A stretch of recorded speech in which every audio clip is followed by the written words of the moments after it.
Krishna. Krishna, Krishna. Oh, Krishna. Hare Hare. Hare. You awesome kirtan. Hare. Mayapur Shakti. Thank you. Wonderful. Bringing the gems from the other side of the world.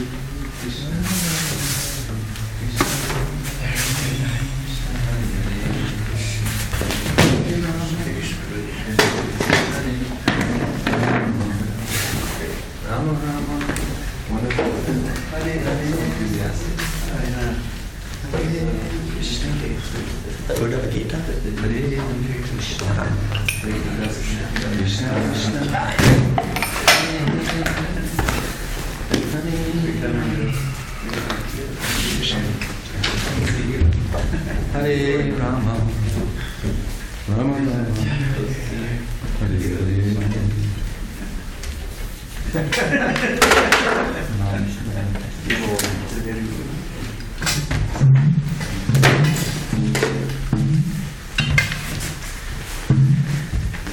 Raji, I apologize. I have to leave today to go to work instead of class.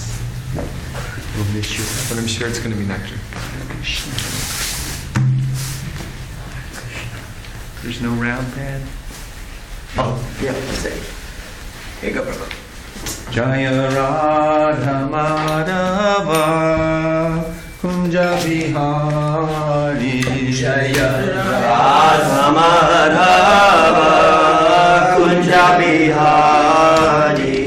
Jaya Radha Madhava Kunja Bihari. Jaya Radha Madhava Kunja Bihari. Gopi Janavallabha Girivardhari. Jaya Gopi Janavallabha Girivardhari. Jai Gopi Janavallabha Girivardhari. Jaya Gopi Janavallabha Girivardhari. Yashodanandana Brajajana Ranjana. Yashodanandana Brajajana Ranjana. Yashodanandana Brajajana Ranjana. Yashodanandana Brajajana Ranjana. Yashodanandana Brajajana Ranjana. Brajajana Ranjana. Yashodanandana Brajajana Ranjana. Yashodanandana Brajajana Ranjana.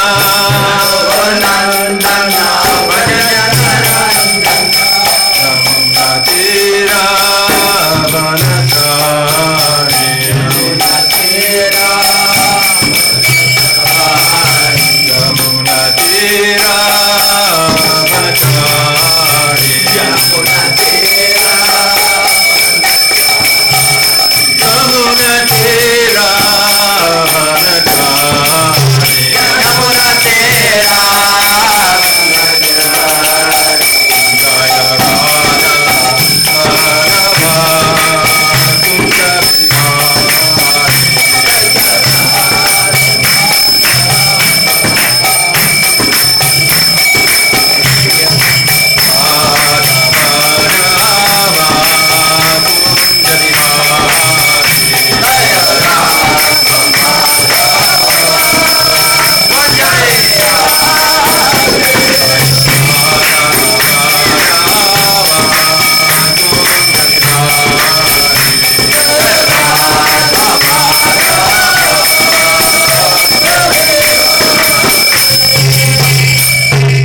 Radha Giridhari ki Prabhupada ki srimadbhagavatam Namadeva Gaura Bhaktivinoda ki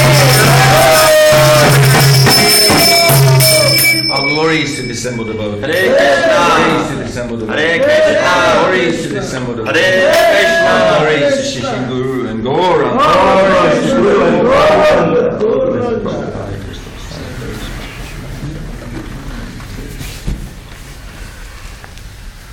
Om Namo Bhagavate Vasudevaya. Om Namo Bhagavate Vasudevaya. Om Namo Bhagavate Vasudevaya. Om Namo Bhagavate Vasudevaya. Om Namo Bhagavate Vasudevaya. Om Namo Bhagavate Vasudevaya. We're getting to hear from Srimad Bhagavatam, Canto 3, Status Quo, Chapter 23, Devahuti's Lamentation, text number 14 on the board. Can they hear in the kitchen? Did that get fixed? No. Oh, that's a shame. Divyopakara petam. Divyopakara petam. Sarvakala sukhavaham. Sarvakala sukhalam. Patikabi patakabir. Patikabi patakabir. Patikabi patakabir. Patikabi patakabir. Vichitrabir alankritam. Vichitrabir alankritam. Divyopakara petam. Divyopakara petam. Sarvakala sukhavaham. Sarvakala sukhavaham. Patikabi patakabir. Patikabi patakabir. Vichitrabir alankritam. Vichitrabir alankritam. Divyopakara petam. Divyopakara petam. Sarvakala sukhavaham. Sarvakala sukhavaham. Patikabi patakabir. Patikabi patakabir. Vichitrabir alankritam. Vichitrabir alankritam. Divyopakara petam. Divyopakara petam. Sarvakala sukhavaham. Sarvakala sukhavaham. Patikabi patakabir. Patikabi patakabir. Vichitrabir alankritam. Vichitrabir alankritam. Divyopakara petam. Divyopakara petam. Sarvakala sukhavaham. Sarvakala sukhavaham. Patikabi patakabir. Patikabi patakabir. Vichitrabir alankritam. Vichitrabir alankritam. Divyopakara petam. Divyopakara petam. Sarvakala sukhavaham. Sarvakala sukhavaham. Patikabi patakabir. Patikabi patakabir. Vichitrabir alankritam. Vichitrabir alankritam. There. Divyopakara petam. Divyopakara petam. Sarvakala sukhavaham. Sarvakala sukhavaham. Patikabi patakabir. Patikabi patakabir. Vichitrabir alankritam. Vichitrabir alankritam. Okay. Divyopakara petam. Divyopakara petam. Sarvakala sukhavaham. Sarvakala sukhavaham. Patikabi Patikabi patakabir. patakabir. Vichitrabir alankritam. Vichitrabir alankritam. Divya. Divya. Wonderful. Wonderful. Upakarana. Upakarana. With paraphernalia. With paraphernalia. Upetam. Upetam. Equipped. Equipped. Sarvakala. Sarvakala. In all seasons. In all seasons. Sukha abham. Sukhavam. Bringing happiness. Bringing happiness. Patikabi. Patikabi. With festoons. With festoons. Patakabi. With Patakabir. flags. With flags. Vichitrabi. Vichitrabi. Of various colors and fabrics. Of various colors and fabrics. Alankritam. Alankritam. Decorated. Decorated. Translation. The castle was fully equipped with all necessary paraphernalia. It was pleasing in all seasons. It was decorated all around with flags, festoons, and artistic work of variegated colors. It was further embellished with wreaths of charming flowers that attracted sweetly humming bees, and with tapestries of linen, silk, and various other fabrics.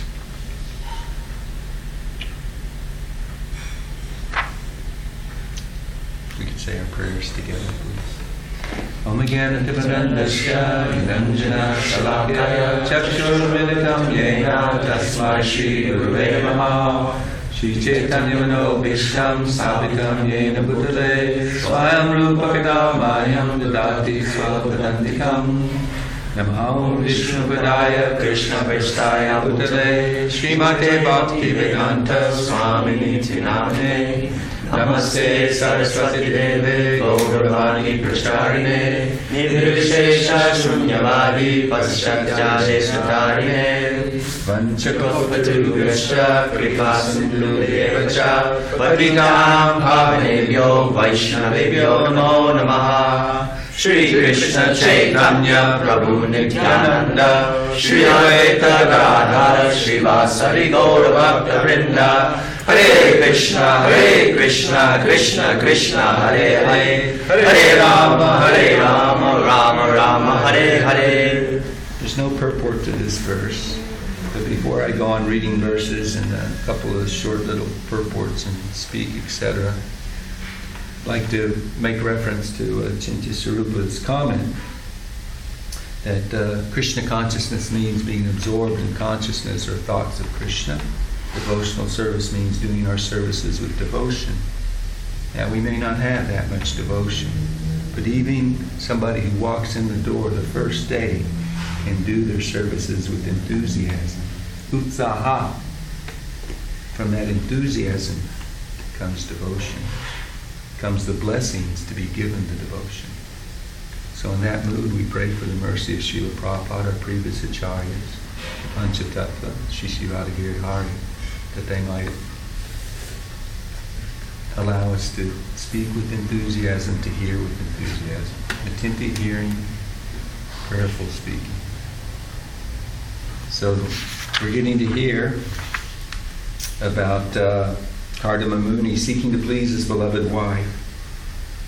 Exercised his yogic power and instantly produced an aerial mansion that could travel at his will. It was a wonderful structure bedecked with all sorts of jewels, adorned with pillars of precious stones, and capable of yielding whatever one desired. It was equipped with every form of furniture and wealth, which tended to increase in the course of time. The castle was fully equipped with all necessary paraphernalia. It was pleasing in all seasons. Cool when it's hot, hot when it's cold. It was decorated all around with flags, festoons, and artistic work of variegated colors. It was further embellished with wreaths of charming flowers that attracted sweetly humming bees,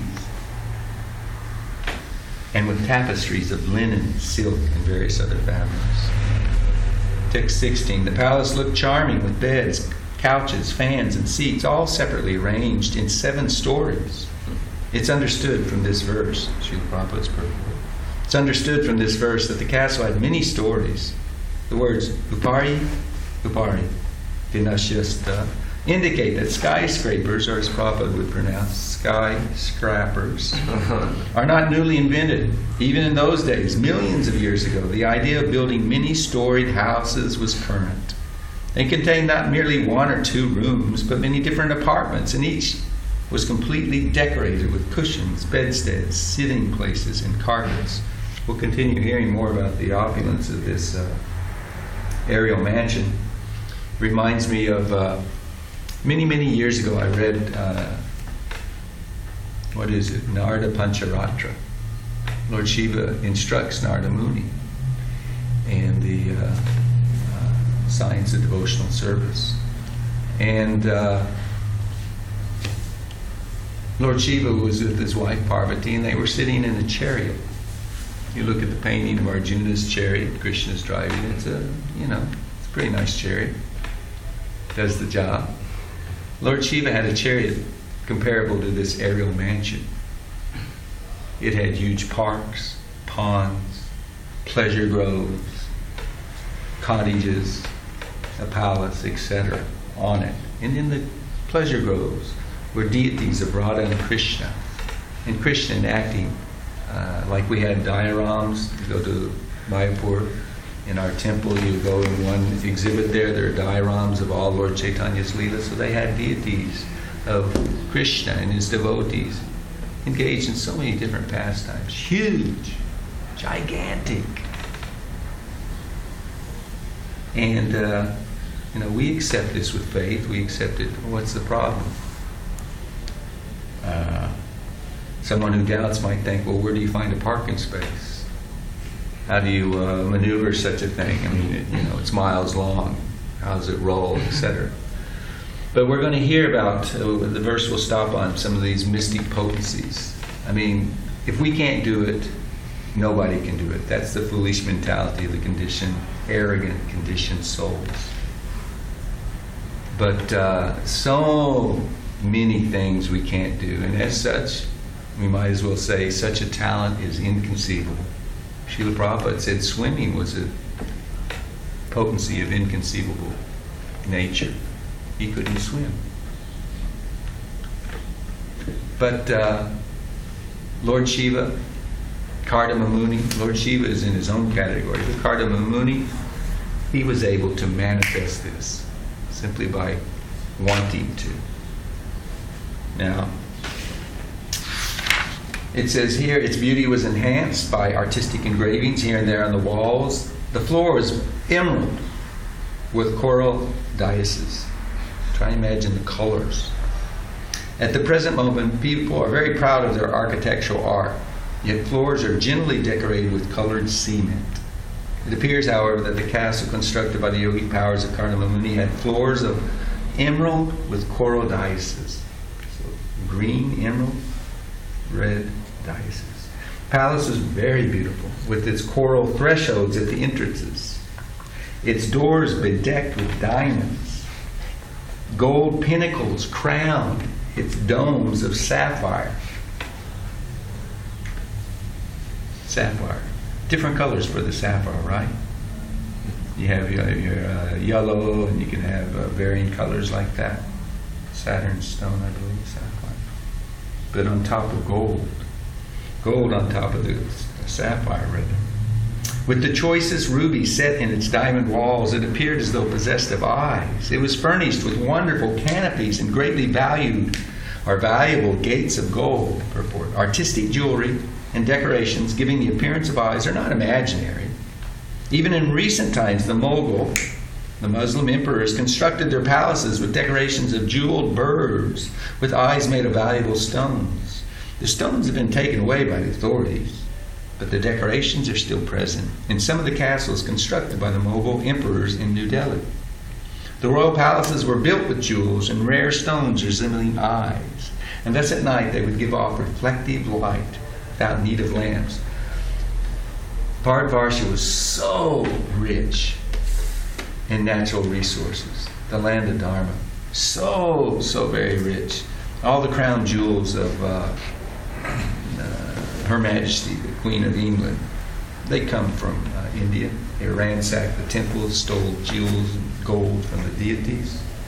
Not that long ago, I remember we were talking about it in breakfast a year or two ago, whatever it was, how they opened up some sealed vault underneath some temple down in South India, and they found so much gold it was just like, God, who could imagine it existed? And all of the paraphernalia and gold and so many just incredible things, all made for the pleasure of the Lord. So this is not exaggeration. There's, you can quite a palace. I mean, we have palaces just that you can go to where they had air conditioning systems, not with electricity, but just by the current of the air and the flowing of water throughout the castle, etc. So many wonderful things. So with his yogi power, he is able to produce this for the pleasure of his wife in the service of the Lord. Here and there in that palace were multitudes of live swans and pigeons, as well as artificial swans and pigeons, so lifelike that the real swans rose above them again and again, thinking them live birds like themselves. Thus the palace vibrated with the sounds of these birds. The castle had pleasure grounds, resting chambers, bedrooms, and inner and outer yards designed with an eye to comfort. All this caused astonishment to the sage himself. Last purport will appear today. Kardama Muni, this was text 21. Kardama Muni, being a saintly person, was living in a humble hermitage.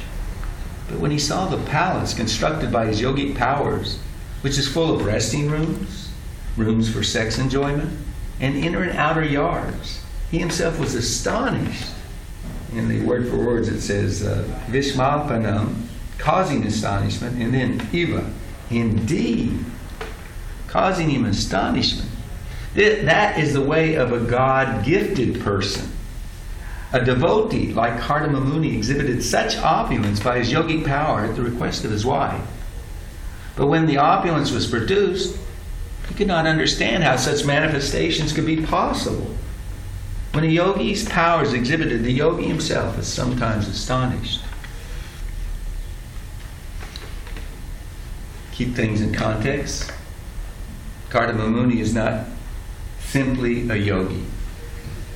When we say anya abhilashita shunyam jnanakarmadhyanavrtam, when we're trying to kick out all material desires, it includes the desires for the mystic cities that Kardama Muni is exhibiting in this pastime described in Srimad Bhagavatam. He was not an ordinary yogi. As Prabhupada says, a God-gifted person. He's a pure devotee. He had love for Vishnu. He was soon to be, after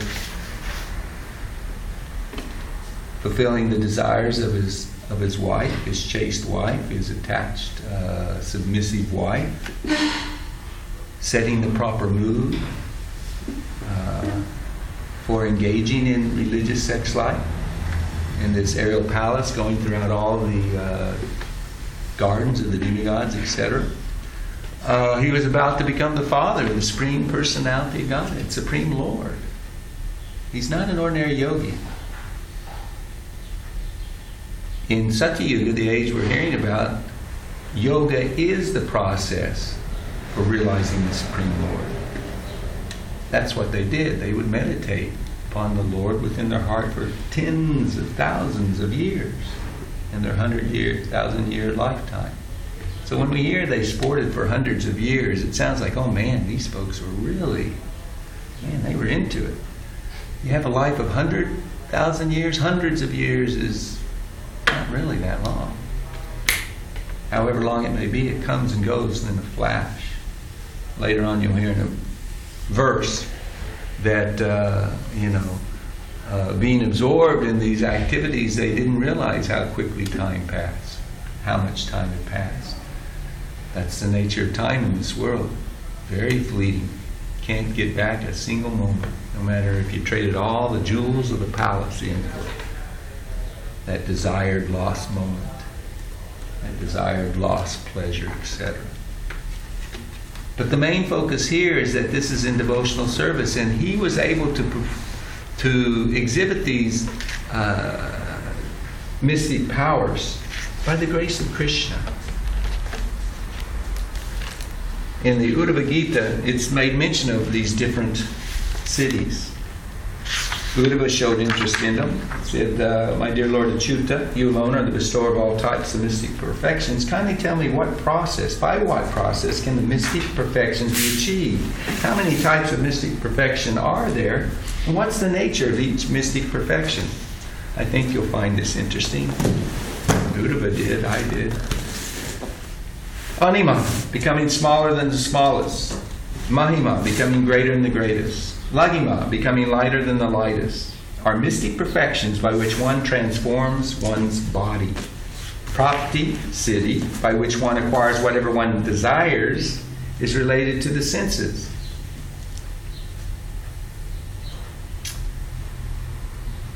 Prakamya Siddhi enables one to experience any enjoyable object in this world and in the next.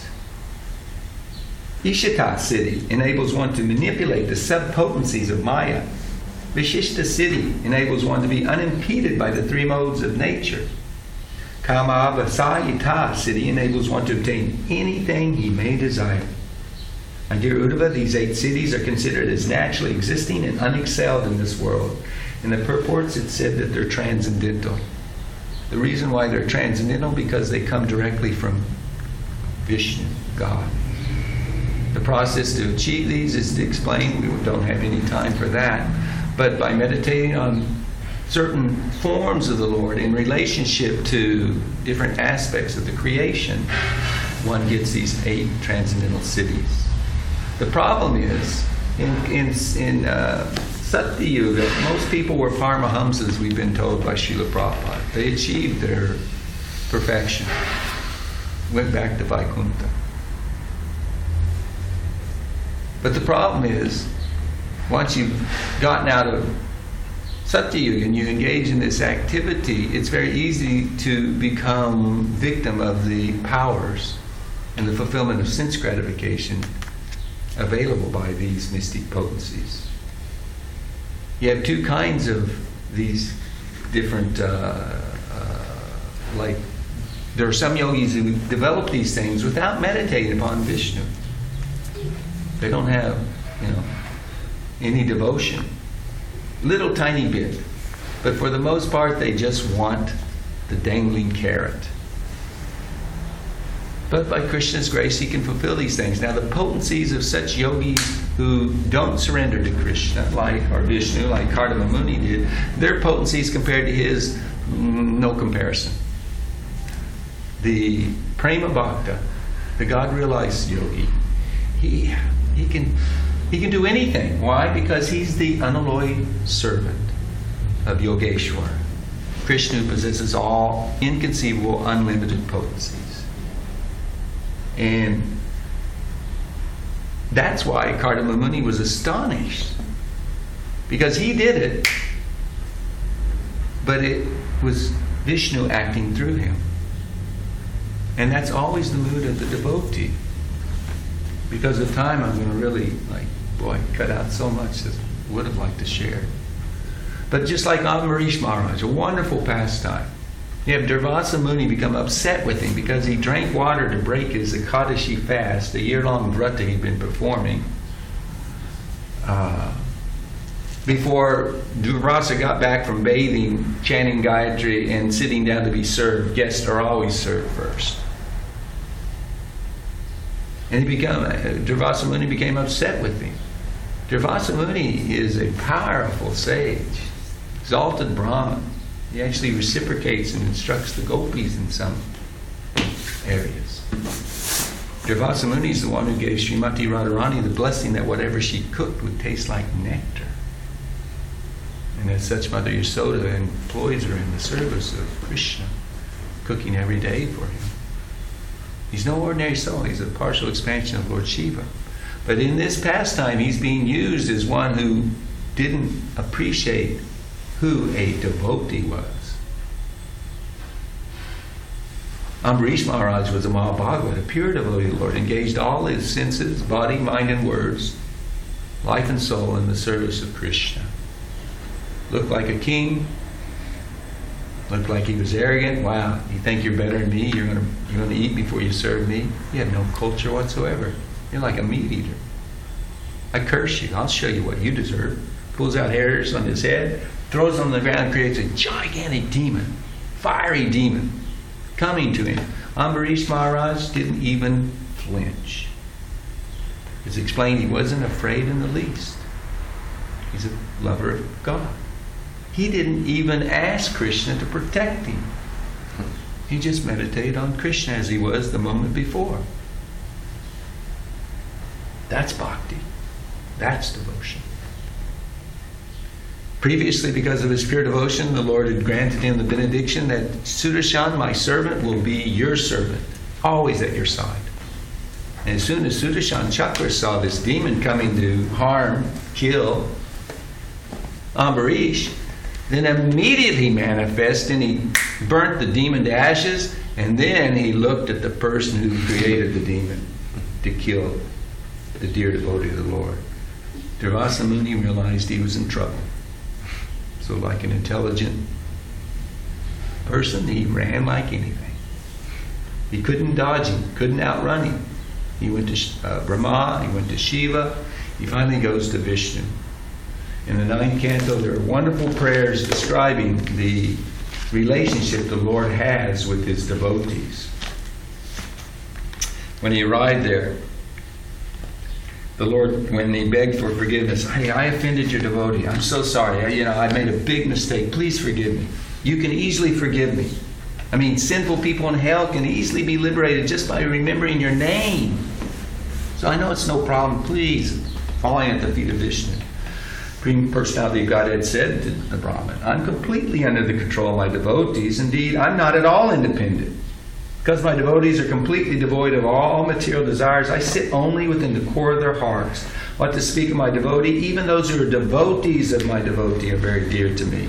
That's a very encouraging statement by the Lord for us. Even the servants, devotees of the real devotees, are dear to Krishna. He says, continues, without saintly persons for whom my only destination, I do not desire to enjoy my transcendental bliss and my supreme opulences.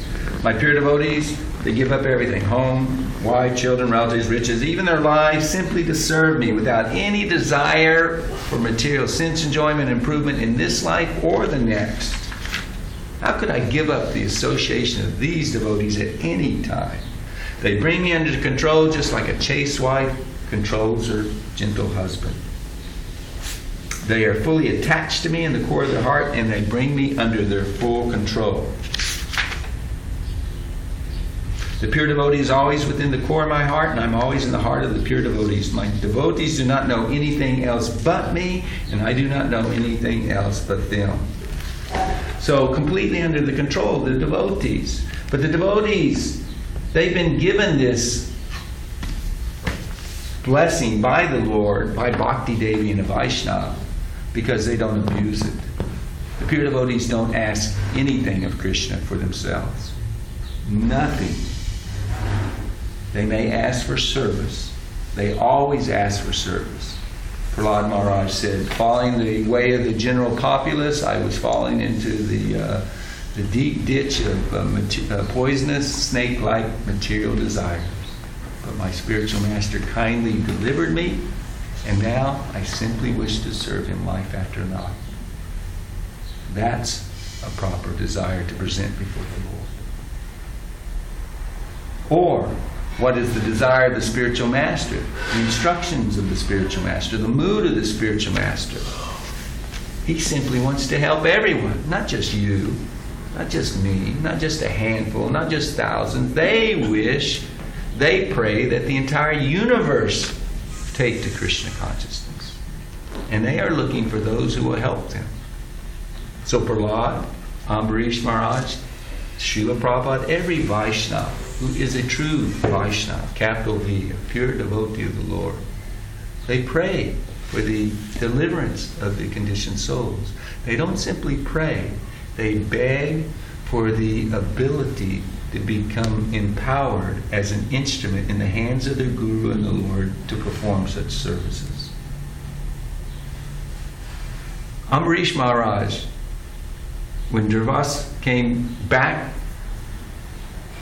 to earth, fell at the feet of Ambarish Maharaj, having been instructed by the Lord, I think you should go beg his forgiveness. When Durvasa Muni did that, then Ambarish Maharaj began praying very sincerely, glorifying the Sudarshan Chakra. And after he pleased him by a number of prayers, he said, would you please forgive this Brahmin, this great sage? If I've done anything pious, if I've got any credit, any benefit from all my services that I've attempted to do in your service, would you please forgive him? Bless him. Sudarshan Chakra, devotee of the Lord, same nature as the Lord, became very pleased by the kindness, the soft-hearted appeal of his devotee. And he, let up. He forgave him because Ambarish Maharaj forgave him. Ambarish Maharaj never even took offense, what to speak of forgiving. This is the exalted nature of the devotee.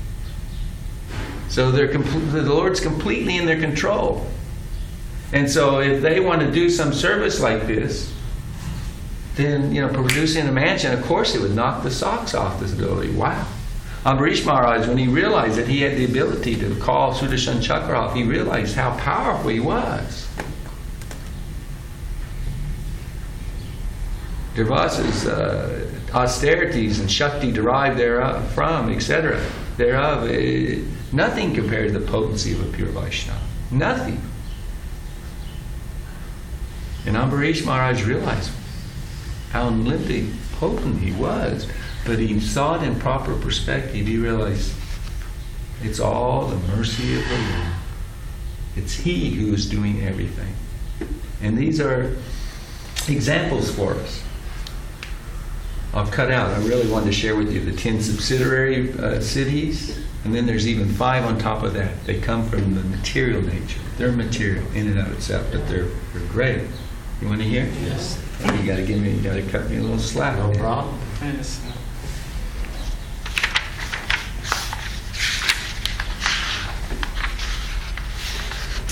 Okay. The best description is when the Lord's telling what form of the Lord to worship to get these things. And the purports in this Uddhava Gita are by Vishwanath Chakravarti Thakur and Srila Bhaktisiddhanta Saraswati Thakur. It's really interesting. Vishwanath Chakravarti Thakur always explains it from the viewpoint of the yogi who wants the cities. And Bhaktisiddhanta Saraswati Thakur, just like Srila Prabhupada following as an example, he always brings it in the context of bhakti, saying how the pure devotees, they have all these things at their fingertips. By worshiping the Lord, they're given all these things. That prayer by Bilva Mangala Thakur, that having surrendered to the Supreme Lord, Mukti Devi herself stands with folded hands, just waiting to serve Him. What to speak of Dharma, Artha, Kama, Moksha? And Bhaktisiddhanta in the purport says, all these cities, they just stand with folded hands, anxious to be called upon in the service of the Lord by the devotee. So it says one can attain the ability to become free from the 6 waves of material disturbance: hunger, thirst, decay, death, grief, and illusion. You're able to perceive within the sky the speaking of all living entities. In other words, if you want to hear what President Putin's saying right now, you would be able to hear that sound going into the ether if you had this material ability. This big giant computer in Colorado, you wouldn't need it. You could tune in anywhere you wanted to hear what was being said. 3, you can see anywhere, anything, no matter how far. 4, you can travel anywhere you desire in a moment. I saw this and I thought, Superman faster than a speeding bullet, Flash, That's there. It's a mystic potency. Travel, speed of the mind. You can assume any form you want. Shapeshifting. The demons that were attacking, entering Vrindavan, they all had this potency. We mentioned that the other day. 6, you can enter into the body of anyone you want. Now, ghosts do that often. If you take to intoxication, you knock holes in your subtle body, you're opening the windows, the door, come on in, take control. They had that mystic ability. And there's a pastime where Shankaracharya was one time challenged. He was defeating everybody, but one time he was challenged by somebody, I forget who it was, and said, there's one area of expertise you don't have. You don't know anything about it. Because he was a Naistika Brahmacharya sannyasi. What's that? The Kama Shastra. Sex life. Shankaracharya, he went somewhere where it was safe, where he could leave his body, because once the body's left there, he could do anything he wanted. He left his body in a safe place. He entered into a king that was just leaving his body. As soon as he was leaving, he entered into that body, and for a year or so, if my memory serves me correctly, he engaged in sex life with his queen or queens. Came back, then he debated with that person and easily defeated him. It's a mystic potency. That's number 6. Number 7. To be able to leave the body at will and to go anywhere you want upon leaving the body. Grandfather Bhishma had that ability. This one, boy, you can tell how transcendental this city is. One who enjoys or desires to enjoy life in the celestial gardens of the demigods, meditate on Krishna in the proper way, you get to see the demigods enjoying with the celestial damsels. I thought that's the way it's described in the synopsis form. And I thought, wow, Peep and Tom, boy, or whatever, that's... wow, you're going to spend so much of your life energy or devote your life so you can, watch people engaged in those type of activities. But also they get to enter into, become qualified, they can be transferred to the heavenly gardens and enjoy with the officers. The damsels will come to them once one has achieved this material city. You can have any desire that you want fulfilled, never frustrated in anything you want. Number 10, you can control anyone you like. Any and every instruction you give. Sometimes you see people like that. I mean, Srila Prabhupada, there was an astrologer one time who said something about his will always be done. Looking at the hand. Now it wasn't a mundane city like this, pleasing the Lord. Just like, and we're going to get in one, there's 5 more subsidiary ones, but the mood of the pure devotee that empowers them to be able to do whatever they want in the service of the Lord, to influence and engage others in the service of the Lord. This is the mood and mentality. Prayers for the lotus feet of the Lord. Although my Guru Maharaj has ordered me to accomplish the mission of spreading the holy names of the Lord throughout all the Western countries, in fact all cities, towns, and villages on the earth, everyone chanting Hare Krishna, flood of transcendental ecstasy overcoming everyone, sinful, miserable living entities becoming happy. Although I've been ordered to do this impossible mission, Prabhupada knew it was impossible. How can I do that? Impossible. He prayed, I'm not worthy or fit to do it. I'm very fallen and insignificant. Therefore, O Lord, now I am begging for your mercy, so that I may become worthy. For you are the wisest and most experienced of all. If you bestow your power, by serving the spiritual master, one attains the absolute truth. One's life becomes successful. If that service is obtained, then one becomes happy and gets your association due to good fortune. In such empowerment, in total absorption in the desire to fulfill the wishes, the instructions of your spiritual master, the Lord happily empowers such a devotee. Srila Prabhupada, in his last, we'll say months, in Vrindavan, lying on his bed in his room in Vrindavan, Krishnadas Babaji Maharaj came to visit him along with Ban Maharaj. And they were having a nice friendly time. Especially Babaji Maharaj was very dear and close to Srila Prabhupada. And he asked Ban Maharaj, he said, you both are really great preachers. You're a great preacher. Bhaktivedanta Swami is a great preacher. You're very expert in Sanskrit. He's expert in Sanskrit. You have an excellent mastery over the English language. He has wonderful mastery over the English language. You went to the West, and he went to the West. Why is it that you were not successful, and he was? And Ban Maharaj hung his head down embarrassed. And Krishnadas Babaji, Srila Prabhupada, he just smiled. And then Krishnadas Babaji Maharaj answered. He said, the reason is because he had full faith in the holy names of the Lord. That comes in the mark of Bhagavatam, Krishna Consciousness in America, where Srila Prabhupada says, I have no devotion, nor do I have any knowledge.